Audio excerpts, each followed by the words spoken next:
퇴근길 엘리베이터 안에서 내리는 한숨이 습관이 되어가고 있었다. 나, 김도연, 44세, 공기업 차장. 누가 봐도 평범한 가장이었다. 하지만 3달 전부터 집에 들어서면 묘한 긴장감이 감돌았다. 분명 무언가 달라지고 있었다. 아내 지은이 처음 아파트 커뮤니티 활동을 시작했을 때는 단순히 반겼다. 10년 넘게 전업주부로 살아온 그녀에게 새로운 활력이 생긴 것 같아 좋았다. 매일 같은 일상에 갇혀있던 아내가 등산 모임, 봉사활동, 독서 동아리까지 참여하며 생기를 되찾는 모습이 보기 좋았으니까 여보, 나 반상회 있어서 조금 늦을 거야. 하윤이 저녁은 냉장고에 반찬 있으니까 데워 먹여. 문자 한 통을 남기고 나간 지은이 돌아온 시간은 밤 10시가 넘어서였다. 반상회가 3시간이나 걸릴 일인가 싶었지만 오랜만에 활력을 찾은 아내에게 굳이 물어보진 않았다. 처음엔 그저 그런 작은 변화였다. 아빠, 엄마가 요즘 많이 달라진 것 같아요. 16세 딸 하윤이 무심코 던진 말에 처음으로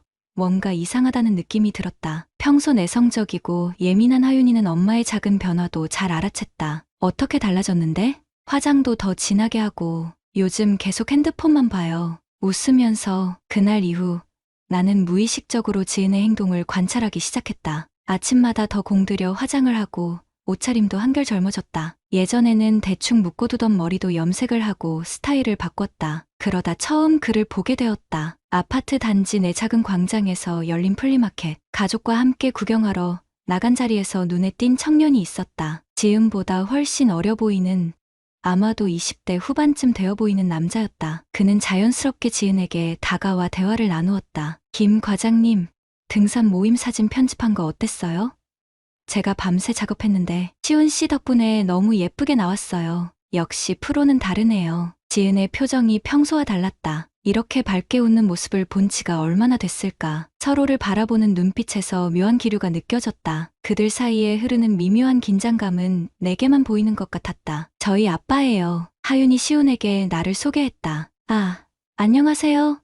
박시훈이라고 합니다. 육동에 살고 있어요. 김 과장님이랑 커뮤니티 활동 많이 하고 있습니다. 웃으며 악수를 청하는 그의 표정에서 아무런 죄책감도 느껴지지 않았다. 오히려 지은의 얼굴에 스친 당혹감이 더 이상했다. 내 존재가 그들의 대화에 불편함을 준 것 같았다. 집으로 돌아오는 길, 지은에게 물었다. 그 친구가 누구야? 프리랜서라고? 영상 편집하는 일 한대. 커뮤니티 활동 영상이랑 사진 많이 도와줘. 평소와 다를 바 없는 대답이었지만 왠지 미심쩍었다. 그날 이후로 지은의 외출은 더 잦아졌다. 주말에도 모임이 있다며 집을 비우는 날이 많아졌고 가족 식사 시간에도 자주 핸드폰을 확인했다. 어느 날 밤, 늦은 시간에 들어온 지은이 베란다에서 통화하는 소리가 들렸다. 작은 웃음소리와 속삭이는 듯한 대화. 직감적으로 상대가 누군지 알 것 같았다. 이전에는 전혀 느끼지 못했던 불안감이 가슴 한구석을 파고들었다. 회사에서도 집중이 되지 않았다. 늘 바쁘다는 핑계로 가정에 소홀했던 내 모습이 자꾸 떠올랐다. 집에 늦게 들어오고 주말에도 업무를 핑계로 가족과의 시간을 미뤄왔던 나였다. 문득 이런 상황이 내 책임은 아닐까 하는 자책감이 밀려왔다. 하지만 그것만으로 설명되지 않는 변화들이 너무 많았다. 지은의 휴대폰은 항상 잠겨 있었고 메시지가 오면 화면을 재빨리 가렸다. 등산 모임 사진을 SNS에 올리면서도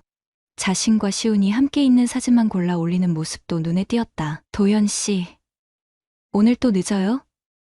하윤이 학부모 상담 있다고 했잖아요. 출근길, 지은의 말에 미안한 마음이 들었다. 또 회사 일을 핑계로 교사와의 상담을 미뤄야 했다. 주변의 눈에는 내가 일에만 몰두하는 무심한 남편으로 보일지 모른다. 하지만 누구보다 가족을 위해 살아왔다고 자부했다. 그런 내 노력이 지은에게는 닿지 않았던 걸까. 저녁이 되어 집에 돌아오니 하윤이 혼자 저녁을 먹고 있었다. 지은은 또 외출 중이었다. 핸드폰 메시지를 확인하니 커뮤니티 행사 준비로 늦을 것 같다는 내용이었다. 딸의 표정에서 무언가 말하고 싶은 듯한 기색이 보였다. 아빠, 엄마가 어떤 남자랑 카페에 있는 걸 봤어요. 그 젊은 삼촌, 시훈 삼촌이랑. 하윤의 말에 가슴이 철렁 내려앉았다. 아이의 눈빛에 비친 걱정과 혼란이 보였다. 나의 불안은 이제 확신으로 변해가고 있었다. 이것은 단순한 커뮤니티 활동이 아니었다. 우리 가정에 서서히 균열이 생기고 있었다. 의심은 매일 밤 나를 잠 못 들게 했다. 지은의 행동 하나하나가 의심의 대상이 되었다. 내가 집에 있을 때는 지극히 평범한 주부였다가 커뮤니티 활동을 핑계로 외출할 때면 완전히 다른 사람이 되는 듯했다. 아내의 이중적인 모습이 낯설게 느껴졌다. 여보, 이번 주말에 단지 내 봉사활동이 있어서 나갈게. 하윤이랑 시간 좀 보내줘. 지은의 말투는 평소와 다름없었지만 눈빛은 어딘가 다른 곳을 향하고 있었다. 억지로 만든 미소 뒤에 숨겨진 설렘이 느껴졌다. 그녀의 손가락이 휴대폰 화면을 빠르게 누르는 모습이 자꾸 신경 쓰였다. 주말이 되자 나는 하윤과 함께 아파트 단지 광장을 산책했다. 봉사활동이 있다던 곳을 지나치게 되었는데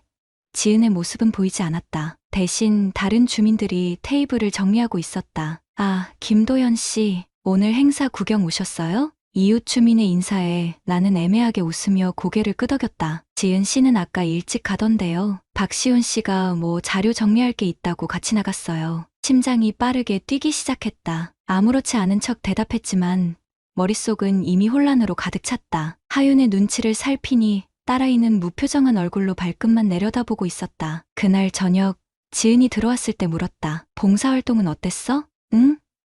아, 좋았어. 생각보다 일찍 끝나서 커피 마시다 왔어. 거짓말이 그녀의 입에서 쉽게 흘러나왔다. 더 묻지 않았다. 아직은 확신할 수 없었고 확신하고 싶지도 않았다. 하지만 가슴 한켠에 자리 잡은 불안감은 점점 커져갔다. 며칠 후 회사에서 급한 일이 생겨 예고 없이 일찍 퇴근했다. 현관문을 열기 전 집 안에서 들려오는 웃음소리가 들렸다. 낯선 남자의 목소리와 지은의 웃음소리. 순간 손에 땀이 배었다. 문을 열자 거실에 앉아있던 두 사람이 화들짝 놀라며 일어섰다. 박시훈과 지은이었다. 테이블 위에는 노트북과 사진 자료들이 펼쳐져 있었다. 아, 여보, 오늘 일찍 왔네. 시훈 씨가 커뮤니티 행사 영상 편집하는 거 같이 보고 있었어. 지은의 목소리가 살짝 떨렸다. 시훈은 어색한 미소를 지으며 인사했다. 안녕하세요, 김 차장님. 방해가 된 것 같네요. 저는 이만 가볼게요. 서둘러 자료를 챙기는 시훈의 모습을 지켜보았다. 그가 나가면서 지은과 눈빛을 교환하는 순간을 놓치지 않았다. 그 짧은 순간에 담긴 친밀함은 숨길 수 없었다. 집 안에 우리 둘만 남자 묘한 긴장감이 감돌았다. 지은은 평소보다 부산하게 주방으로 향했다. 저녁 준비할게. 일찍 왔으니까 오늘은 다 같이 밥 먹자. 아내의 태연한 척하는 모습이 더 고통스러웠다. 그날 밤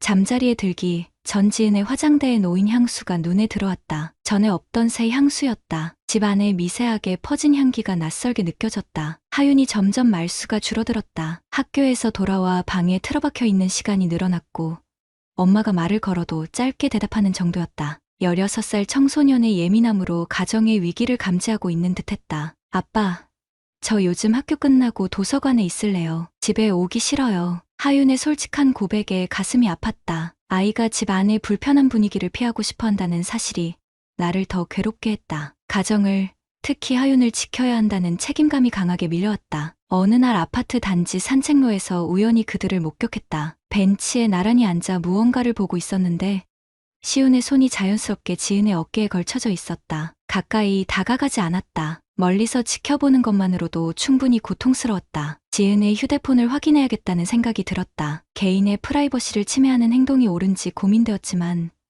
더 이상 불확실한 의심 속에 살 수 없었다. 어느 밤 지은이 샤워하는 동안 기회가 왔다. 비밀번호를 여러 번 시도한 끝에 하윤의 생일로 휴대폰이 열렸다. 시훈과의 대화방이 바로 보였다. 메시지들은 처음엔 커뮤니티 활동에 관한 내용이었지만 점차 사적인 대화로 변해갔다. 오늘 보고 싶어요. 당신 향수 냄새가 자꾸 생각나요와 같은 메시지들이 오갔다. 마지막 대화는 이틀 전의 것이었다. 이웃끼리 이렇게 친할 수 있는 거죠. 우리만의 작은 비밀. 시훈의 메시지에 지은이 보낸 답장을 보는 순간 나의 의심은 확신으로 바뀌었다. 이것은 단순한 침묵이 아니었다. 그들의 관계는 이미 위험한 경계를 넘어선 지 오래였다. 증거를 확인한 후에도 나는 며칠간 아무 말도 하지 않았다. 진실을 알면서도 모른 척 지내는 것이 얼마나 고통스러운지 이전에는 상상조차 못했다. 매일 아침 아내가 웃으며 건네는 커피 한 잔, 평소와 다름없는 일상의 대화들이 모두 가면을 쓴 연기처럼 느껴졌다. 하지만 이미 알아버린 사실은 되돌릴 수 없었다. 이제 필요한 건 더 명확한 증거였다. 법적 대응까지 생각한다면 감정적으로 휘둘리지 않고 체계적으로 정보를 수집해야 했다. 공기업에서 근무하며 습득한 문서와 습관이 이런 개인적 위기에서 도움이 될 줄은 몰랐다. 퇴근 후에는 아파트 단지를 자연스럽게 산책하는 척하며 그들의 동선을 파악했다. 화요일과 목요일 저녁 커뮤니티 센터에서 모임이 있다는 핑계로 지은이 외출했지만 실제로는 시온의 집이나 근처 카페에서 시간을 보내는 패턴이 확인됐다. 단지 내 CCTV 위치도 머릿속에 그려두었다. 필요하다면 영상 확보도 가능할 것이다. 도현 씨, 이번 주말에 하루만 시간 내줘요. 하윤이랑 함께 현장 학습했으면 해요. 지은이 평소와 다름없는 어조로 말했다. 그녀의 눈빛에는 죄책감도 거짓의 흔적도 보이지 않았다. 10년 넘게 함께 살아온 아내가 이렇게 능숙하게 거짓말을 할 수 있다는 사실이 나를 더 혼란스럽게 했다. 그래, 시간 낼게. 어디로 갈 거야? 과학관이 좋을 것 같아요. 하윤이 요즘 진로 때문에 고민이 많아서 순간 가슴이 아팠다. 하윤이의 진로에 관심을 갖는 척하면서 정작 정서적으로 가장 중요한 시기에 딸에게 안정감을 주지 못하는 그녀가 원망스러웠다. 하지만 표정 관리를 하며 대답했다. 하윤이 방에 들어가 조심스럽게 물었다. 주말에 과학관 가자는데 어때? 별로요. 가기 싫어요. 하윤의 대답은 단호했다. 그녀의 눈에는 이미 무언가를 알고 있는 듯한 깊은 상처가 보였다. 왜? 엄마랑 같이 가면 좋잖아. 엄마는 또 시훈 삼촌이랑 약속 있다면서요? 저 다 들었어요. 어제 전화할 때 딸의 말에 순간 숨이 멎는 듯했다. 하윤도 이미 상황을 눈치챈 것이다. 가슴에 분노가 치밀어 올랐지만 16살 딸 앞에서 감정을 드러낼 수는 없었다. 하윤아, 혹시 엄마랑 시훈 씨에 대해 더 알고 있는 게 있니? 딸은 잠시 망설이다 서랍에서 일기장을 꺼냈다. 그 안에는 지난 2달간 하윤이 목격하고 느낀 것들이 기록되어 있었다. 방과 후집에 일찍 와서 본 모습들, 시온이 엄마에게 선물한 작은 액세서리, 거실에서 둘이 있을 때의 분위기 등 사춘기 소녀의 예민한 감각으로 포착한 세세한 디테일들이 가슴을 찢었다. 아빠, 제가 이상한 건가요? 저만 느끼는 건가요? 하윤의 떨리는 목소리에 어떤 말도 위로가 되지 않을 것 같았다. 그저 딸을 안아줄 뿐이었다. 한 가정의 아버지로서 딸의 정서적 안정을 지켜야 한다는 책임감이 더욱 강해졌다. 다음 날 회사 점심시간에 변호사와 상담 약속을 잡았다. 상간자 소송에 필요한 증거와 절차에 대해 자세히 물었다. 변호사는 직접적인 증거, 특히 영상이나 사진 자료가 중요하다고 강조했다. 대화 내용이나 목격담만으로는 부족할 수 있다는 설명에 더욱 철저히 준비해야겠다는 결심이 들었다. 그리고 기회는 생각보다 빨리 찾아왔다. 주말, 지은이 친목 모임이 있다며 외출한 날이었다. 하윤은 친구 집에 공부하러 간다고 했고 나는 혼자 집에 남았다. 모임 장소가 궁금해 아파트 단지 내 커뮤니티 센터로 향했지만 그곳에는 아무런 모임도 없었다. 곧바로 시온의 집 앞으로 향했다. 6동 거주자라는 것은 알고 있었지만 정확한 호수는 몰랐다. 우연히 관리실 직원을 마주쳐 시온에게 급한 자료를 전달해야 한다는 핑계로 호수를 알아냈다. 엘리베이터를 타고 올라가는 동안 심장이 터질 듯이 뛰었다. 1204호 앞에 서자 안에서 들려오는 웃음소리가 선명하게 들렸다. 지은의 웃음소리였다. 그 순간 휴대폰을 꺼내 녹음 앱을 켰다. 어떤 상황이 벌어지더라도 증거를 확보해야 한다는 생각뿐이었다. 초인종을 누르자 잠시 정적이 흘렀다. 곧이어 시온이 문을 열었다. 그의 얼굴에 순간적으로 스친 당혹감을 놓치지 않았다. 아, 김 차장님, 무슨 일로? 시온의 말이 채 끝나기도 전에 뒤에서 지은이 나타났다. 평소와 다른 화려한 차림새의 아내는 나를 보자 얼굴이 하얗게 변했다. 도연 씨, 왜 여기에? 그녀의 목소리는 떨리고 있었다. 나는 아무 말 없이 휴대폰으로 그들의 모습을 촬영했다. 시온의 집, 지은의 모습, 테이블 위에 놓인 와인 잔 2개까지. 이제 모든 증거가 확보되었다. 모임이 여기서 열리나 보네. 재미있게 놀아. 냉정하게 남긴 말 한마디와 함께 나는 그 자리를 떠났다. 뒤에서 지은이 나를 부르는 소리가 들렸지만 돌아보지 않았다. 집으로 돌아가는 길, 눈물이 흘렀다. 10년의 결혼 생활, 그리고 한 가정의 행복이 이렇게 무너져 내리는 현실이 믿기지 않았다. 하지만 이제 돌이킬 수 없는 강을 건넜다. 남은 것은 나와 하윤이의 새로운 시작을 준비하는 일뿐이었다. 증거를 확보한 그날 밤, 나는 집으로 돌아가지 않았다. 차 안에서 몇 시간을 보내며 이제 무엇을 해야 할지 고민했다. 휴대폰은 끊임없이 울렸다. 지은의 부재중 전화와 문자가 쌓여갔다. 그 중 하나를 열어보았다. 여보,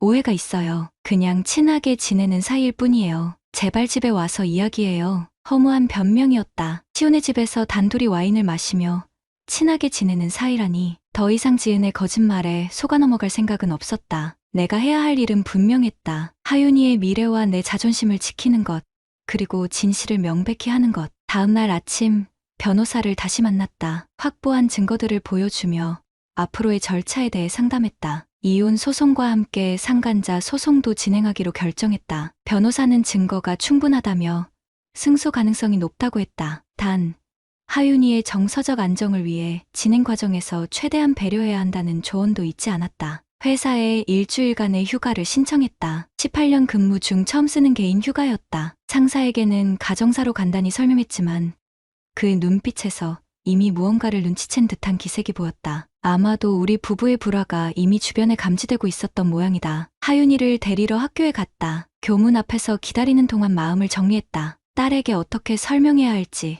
앞으로의 일들을 어떻게 준비해야 할지. 하윤이 나오자 무거운 표정으로 차에 타게 했다. 아빠, 어제 집에 안 들어왔죠?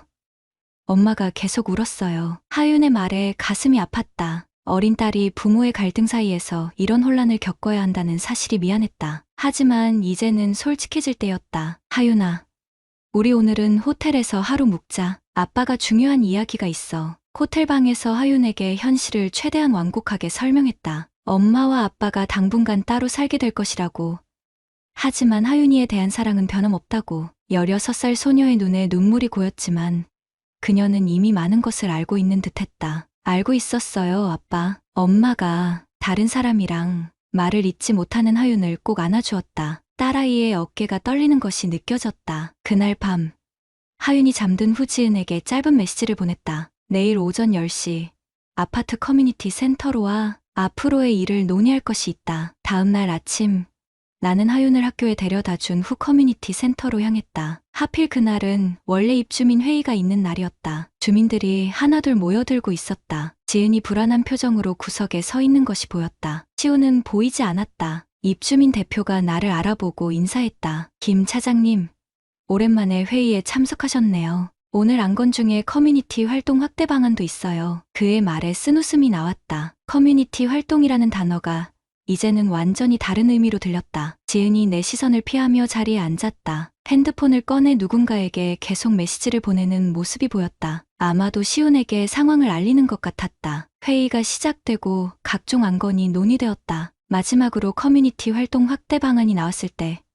나는 조용히 손을 들었다. 입주민 대표가 내게 발언 기회를 주었다. 제가 오늘 중요한 이야기를 하나 해야 할 것 같습니다. 온 회의장이 조용해졌다. 지은의 얼굴이 창백해졌다. 우리 아파트 커뮤니티가 지난 몇 개월간 매우 활발했던 것 같습니다. 특히 일부 회원들 사이에는 너무 친밀한 관계가 형성되기도 했더군요. 내 말에 주민들이 서로 눈치를 살폈다. 지은은 자리에서 일어나려 했지만 내 시선에 다시 앉았다. 제 아내 오지은과 육동에 사는 박시훈 씨의 관계에 대해 여러분께 알려드리고 싶습니다. 그들이 커뮤니티 활동을 핑계로 불륜 관계를 유지해왔다는 사실을요. 회의장이 순간 얼어붙었다. 지은이 자리에서 벌떡 일어났다. 도연 씨, 제발 그만해요. 여기서 이런 이야기를 하면 안 돼요. 그때 회의장 문이 열리며 시훈이 들어왔다. 아마도 지은의 연락을 받고 달려온 모양이었다. 그의 표정에는 당혹감이 가득했다. 증거가 필요하신 분들을 위해 준비했습니다. 나는 미리 준비한 태블릿을 꺼내 그들의 메시지 내용과 시훈의 집에서 찍은 사진을 보여주었다. 회의장에는 충격의 탄식이 흘러나왔다. 특히 그동안 지은과 친하게 지내던 주부들의 표정이 굳어졌다. 저와 제 가족의 평화를 깨뜨린 이 일을 그냥 넘어갈 수 없어 법적 조치를 준비 중입니다. 앞으로 이 커뮤니티에서 이런 일이 다시는 없기를 바랍니다. 시훈이 황급히 다가왔다. 김 차장님, 오해가 있으신 것 같은데요. 저희는 그저 친구 사이였을 뿐이고. 그의 말을 자르고 냉정하게 대답했다. 친구라면 친구의 집에서 와인 마시며 스킨십을 즐기나? 내 젊음을 무기로 남의 가정을 파괴한 대가를 치르게 될 거다. 시훈의 얼굴이 창백해졌다. 그는 더 이상 아무 말도 하지 못했다. 지은은 이미 눈물을 흘리며 회의장을 빠져나간 뒤였다. 회의는 그대로 중단되었다. 주민들이 하나둘 자리를 떠나며 나에게 위로의 말을 건넸다. 어떤 이들은 지은과 시훈을 봤던 기억을 이야기하기도 했다. 이미 많은 사람들이 눈치챘던 모양이었다. 집으로 돌아가는 길, 변호사에게 전화를 걸어 상황을 설명했다. 이제 공식적인 법적 절차를 시작할 시간이었다. 하윤에게는 어떻게 설명해야 할지 고민되었지만 딸아이는 이미 많은 것을 이해하고 있었다. 그날 저녁, 하윤을 데리고 새로 예약한 원룸으로 향했다. 당분간은 이곳에서 생활하며 새로운 시작을 준비하기로 했다. 하윤이 조용히 물었다. 아빠, 우리 이제 엄마랑 같이 안 살아요? 그 질문에 어떤 대답이 위로가 될 수 있을까? 나는 그저 하윤의 어깨를 감싸 안았다. 당분간은 그럴 것 같아. 하지만 아빠는 항상 하윤이 곁에 있을 거야. 단단히 약속했다. 이제 우리는 새로운 시작을 향해 나아가야 했다. 커뮤니티 센터에서의 폭로 이후 아파트 단지 내 분위기는 완전히 달라졌다. 이웃들의 시선은 지은과 시운을 향했고 우리 가족의 일은 순식간에 단지 내 화제가 되었다. 하지만 나와 하윤에겐 이제 새로운 삶을 시작할 준비가 필요했다. 상간자 소송과 이혼 소송은 동시에 진행되었다. 변호사의 조언대로 모든 증거를 체계적으로 정리했다. 시온의 집에서 찍은 사진, 메시지 내용, 주민들의 증언까지, 특히 단지 내 CCTV 영상 확보는 결정적이었다. 관리사무소의 협조로 확보한 영상에는 지은과 시온이 늦은 밤 시온의 집으로 들어가는 모습, 이른 아침 나오는 모습이 여러 차례 기록되어 있었다. 법원에서 첫 변론이 열리던 날, 시온은 마지막까지 관계를 부인했다. 그의 주장은 단순했다. 친구 사이였을 뿐이라는 것. 외로운 중년 여성에게 이야기 상대가 되어준 것뿐이라는 변명이었다. 지은도 처음에는 불륜을 부인했지만 결정적 증거들 앞에서 더 이상 변명할 수 없었다. 김 차장님, 솔직히 이런 소송까지 가는 건 좀 과하지 않아요? 서로 감정이 있었던 것뿐인데 법정 밖에서 시온이 건넨 말에 참았던 분노가 치밀어 올랐다. 44세 남자가 28세 청년에게 느끼는 무력감과 분노는 이루 말할 수 없었다. 그의 뻔뻔한 태도에 한 가정이 무너졌다는 사실을 전혀 인식하지 못하는 듯했다. 감정이 있었다고?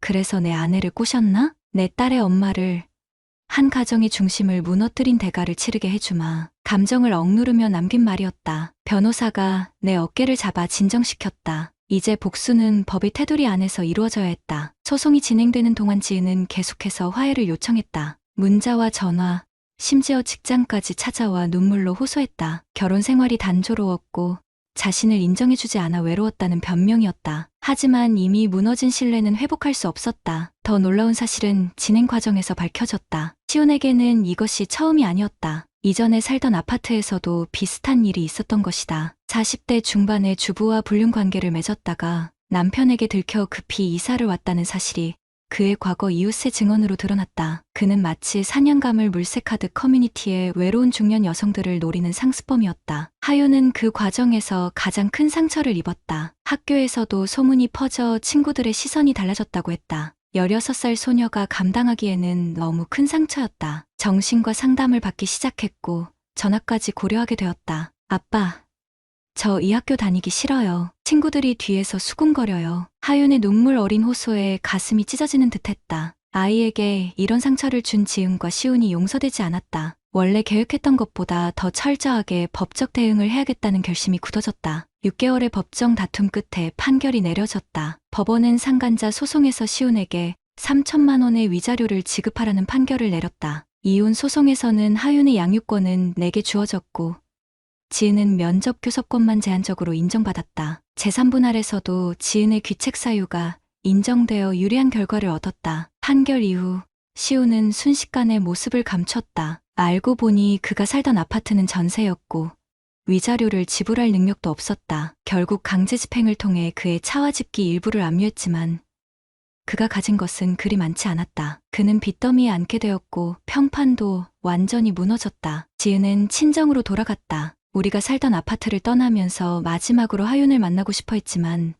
하윤은 만남을 거부했다. 엄마로서의 자격을 스스로 버린 지은에게 하윤은 단호했다. 엄마라고 부르지 않을래요. 제 마음이 정리될 때까지 만나고 싶지 않아요. 하윤의 단호한 태도에 지은은 말없이 눈물만 흘렸다. 자신의 선택이 가져온 결과를 이제야 실감하는 듯했다. 법적 승리 이후에도 마음의 상처는 쉽게 아물지 않았다. 특히 하윤의 회복이 가장 중요했다. 새 학교로 전학한 하윤은 조금씩 안정을 찾아갔다. 정기적인 상담 치료와 함께 아빠와의 시간도 많이 가졌다. 주말마다 함께 영화를 보고 자전거를 타며 서로의 상처를 달래왔다. 1년이 지난 어느 날 우연히 시온에 대한 소식을 들었다. 그는 빚을 갚지 못해 신용불량자가 되었고 프리랜서 일도 끊겨 지방으로 내려갔다고 했다. 지은도 마찬가지였다. 친정에서 잠시 머물다 지방의 작은 도시로 이사했다는 소문이 들렸다. 둘 다 세상의 심판을 받은 셈이었다. 하윤의 방 앞에 서서 노크를 했다. 요즘은 조금씩 웃는 모습을 되찾아가고 있었다. 방문을 열자 책상 앞에 앉아 공부하던 하윤이 고개를 들었다. 아빠,